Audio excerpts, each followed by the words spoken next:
DYFI এর ইনসাফ যাত্রার ৩৭তম দিনে বরানগরে শেষ হলো পদযাত্রা। এরপর বেলঘরিয়া থেকে বিরাটি হয়ে বারাসাতে যাবে এই পদযাত্রা।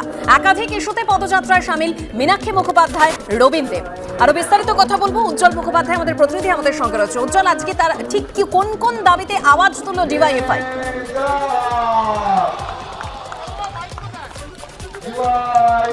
দেখো, আজকে পদযাত্রা ৪৭তম দিনে পড়ল। আমরা যেখানে দাঁড়িয়ে রয়েছি এটা হচ্ছে বরানগরের মোড়, এবং আজকে ব্যারাকপুর থেকে শুরু হয়েছিল পদযাত্রা এবং দীর্ঘ পথ অতিক্রম করে বরানগরে এসে শেষ হয়। প্রায় ২১ কিলোমিটার রাস্তা তারা কিন্তু হাঁটলেন সকাল ৭:৩০ থেকে একেবারে এখন বেলা প্রায় ৩টে পর্যন্ত, এবং এই যে দীর্ঘ রাস্তা সেই রাস্তা তারা অতিক্রম করলেন। মূলত আজকে যে স্লোগানগুলো তারা সামনে তুলে ধরেছেন, এক হচ্ছে চাকরির দাবি।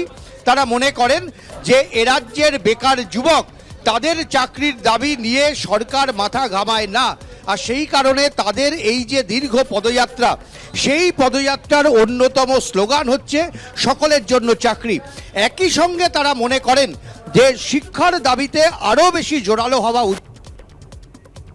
চাকরির দাবি, মূলত এই দুটো দাবিকে সামনে রেখেই তাদের এই পদযাত্রা চলছে, এবং এটা কিন্তু প্রথম হাফটা শেষ হলো। সেকেন্ড হাফে আরো দীর্ঘদিন, আরো দীর্ঘ পথ তারা অতিক্রম করবেন। মূলত দুটো দাবিকে সামনে রেখে আপনাদের পদযাত্রা, চাকরির দাবি, শিক্ষার দাবি। এছাড়া আর কি দাবিকে সামনে রাখছে?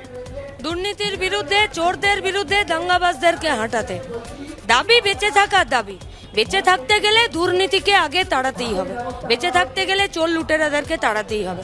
ভোট দিয়েছি লুটার জন্যে, তোমাদেরকে পাওয়ার অফ অ্যাটর্নি দিইনি।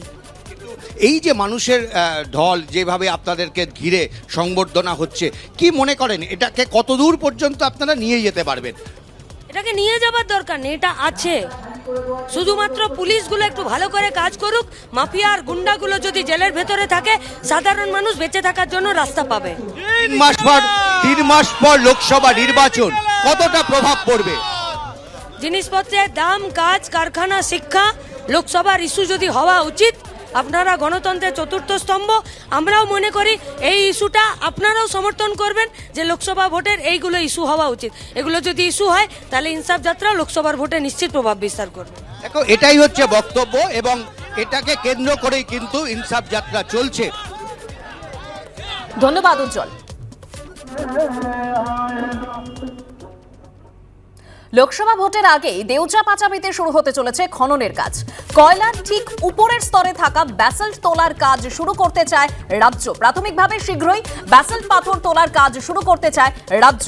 এ বিষয়ে বিস্তারিত জানবো, সুমন ঘরাই আমাদের সঙ্গে রয়েছে। সুমন, দেখো, নবান্ন সূত্রে প্রাথমিকভাবে দেউচা পাচামিতে ঠিক উপরের যে স্তর, ব্যাসল্ট, সেই ব্যাসল্ট যে পাথর, সে তোলার কাজ শুরু করবে, এবং শুরু করার জন্য নবান্ন এই ব্যাসাল্ট তোলার পর কিন্তু কয়লার খোঁজ পাবে। কয়লার যে পরিমাণ পাওয়া গেছে। বেশ, ধন্যবাদ সুমন। দেউচা পাচামিতে প্রায় ১৪২ মেট্রিক টন ব্যাসল্ট পাথর আছে। খোলা বাজারে এই ব্যাসল্ট পাথরের দাম প্রায় ৫,৫০০ কোটি টাকা। শীঘ্রই ব্যাসল্ট পাথর তোলার জন্য টেন্ডারের প্রক্রিয়া শুরু হবে, খবর নবান্ন সূত্রে।